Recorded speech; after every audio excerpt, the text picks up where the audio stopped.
Assalamualaikum warahmatullahi wabarakatuh. Halo kawan-kawan dimanapun kalian berada, semoga kita semua selalu diberikan kesehatan oleh Allah Subhanahu wa Ta'ala. Baiklah kawan-kawan, jadi pada video kali ini kita melakukan penyepraian di sore hari ya kawan-kawan. Ini sudah jam 5 sore kawan-kawan, tapi masih terik banget ya. Namun ini sudah jam 5 sore kawan-kawan. Nah, jadi di sini kita akan melakukan penyepraian menggunakan fungisida Nordox ya kawan-kawan ya. Di sini pakai fungisida bakterisida ya, bakterisida kontak. Di sini kita pakai Nordox karena beberapa 2 hari sudah hujan ya dan belum masuk fungisida. Jadi kita persiapkan di cabai yang sudah berbuah ini, sudah kita petik kemarin, dan juga yang masuki fase generatif. Ini kita lakukan penyepraian. Jadi yang untuk yang kecil yang pertama kali kita akan spraykan yaitu kita pakai Nordox. Ini takarannya 1 sendok ya kawan-kawan, 1 sendok. Kemudian dan juga Summit kawan-kawan. Ini akarisida.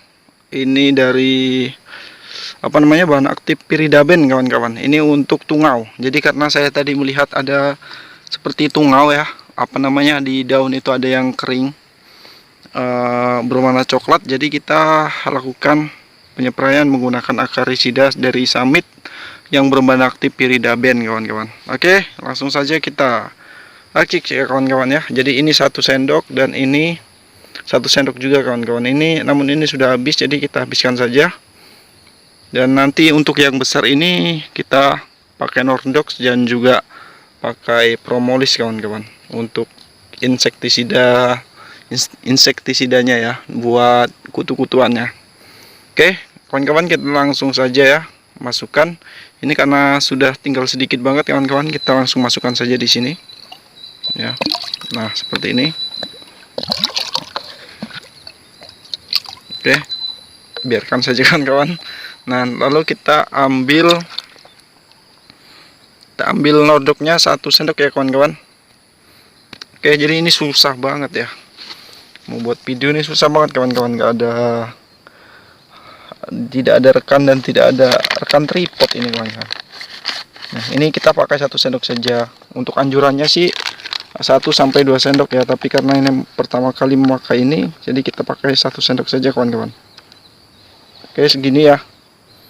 Ini cukup 1 sendok kita pakai dan kita campurkan. Oke, jadi langsung saja nanti kita masukkan tank dan kita spraykan di cabai yang mulai berbuah ini kawan-kawan.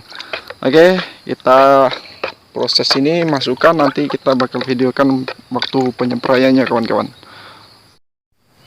Oke kawan-kawan, jadi kita lakukan penyepraian ya. Di sini kita tinggal HP-nya, kita ganjal kayu kawan-kawan di sini ya. Jadi ini kita bakal spray di sana sampai selesai nanti.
Baiklah kawan-kawan, jadi di sini saya bakal sedikit menjelaskan cara saya melakukan penyepraian insektisida dan fungisida ya kawan-kawan ya. Di sini akan saya jelaskan berapa hari sekali saya melakukan penyepraian. Nah, jadi kawan-kawan, untuk penyepraian di cabai rawit kaliber yang saya tanam ini dan keseluruhan ya kawan-kawan ya, seluruh yang saya tanam maupun yang sudah panen dan yang belum panen ini ya. Jadi saya lakukan dengan interval 4 hari satu kali kawan-kawan. Jadi untuk penyepraiannya ya, yaitu 4 hari satu kali untuk insek dan funginya. Dan juga apabila ya teman-teman ya, jadi apabila ada serangan ketika 4 hari satu kali kita sudah spray pada hari ini itu menggunakan fungisida Nordox dan juga insektisida akarisida yang berbahan aktif piridaben untuk tungau ya kawan-kawan hari ini. Misalkan besok pagi kita lihat itu ada serangan kembali seperti ulat ya kawan-kawan ya. Jadi besoknya kita langsung lakukan penyepraian dengan insektisida untuk racun ulat ya kawan-kawan, seperti itu. Dan juga misalkan nih, kalau besoknya lagi ada lagi beda lagi serangan, misalkan kutu kebul banyak gitu menyerang. Nah, jadi ya besoknya kita spray lagi kawan-kawan. Nah, jadi seperti itu cara saya ya. Jadi untuk yang 4 hari itu hanya pencegahan saja ya. Hanya pencegahan saja. Kalau yang saya pribadi lakukan itu setiap 4 hari sekali, itu hanya rutin. Ketika 4 hari satu kali itu kita lakukan penyepraian dan besoknya masih belum ada serangan, ya kita tidak lakukan penyepraian hingga 4 hari ke depan gitu ya. Kita baru lakukan penyepraian kembali.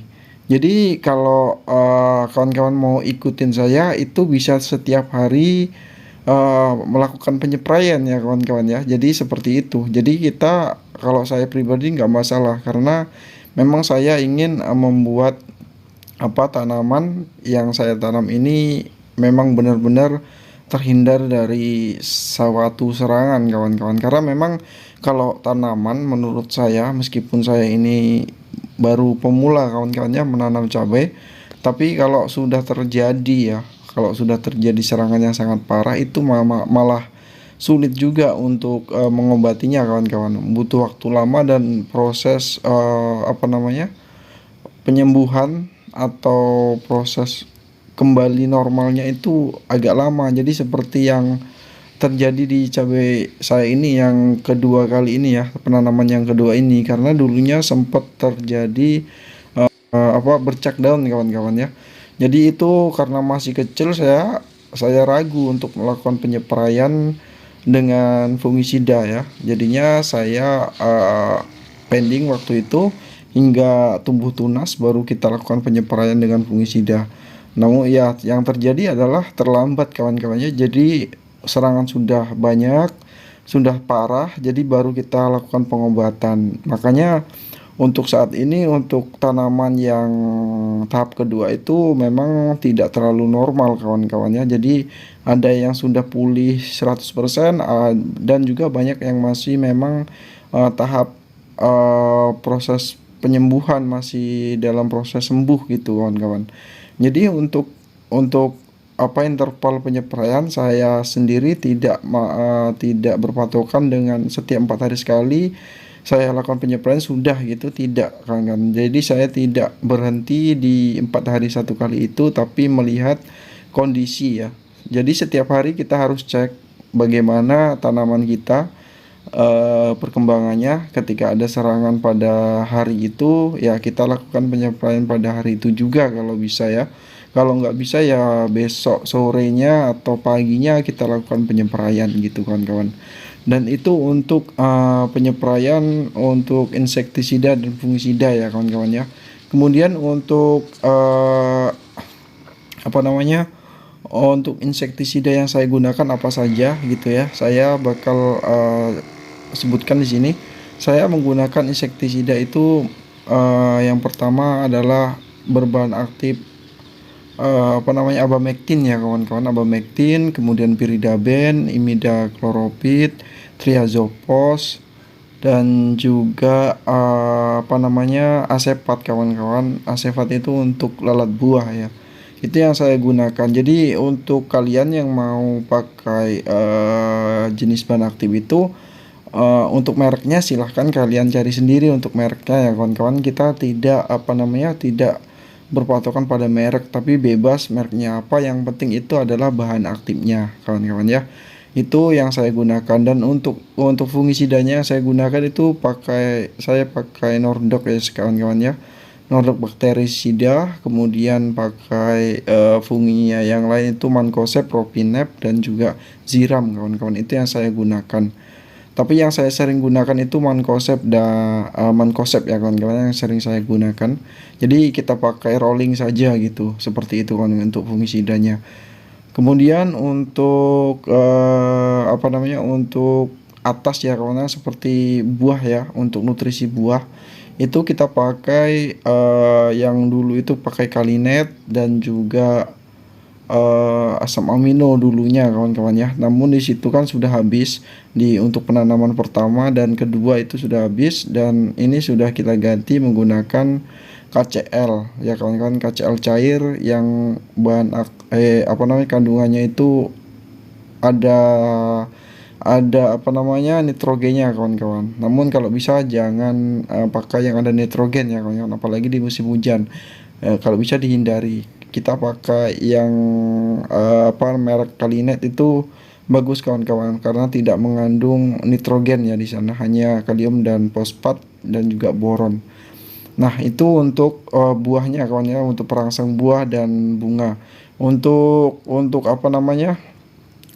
tunas ya, perangsang tunas kita pakai asam amino gitu kawan-kawan. Dan juga untuk pupuk daunnya kita pakai Hantu ya, kemarin pakai Hantu setiap 7 hari, kemudian 15 hari, 1 bulan gitu penyepraian kawan. Kita melihat kondisi dari daunnya. Dan juga magnesium sulfat kita pakai juga kemarin ya, itu 1 kali saja, karena tidak direkomendasikan di fase generatif kawan-kawan, hanya di fase vegetatif boleh. Nah, jadi seperti itu kawan-kawan ya untuk apa yang sudah saya lakukan di cabai rawit kaliber ini. Nah, semoga dapat bermanfaat ya kawan-kawan. Terima kasih. Wassalamualaikum warahmatullahi wabarakatuh.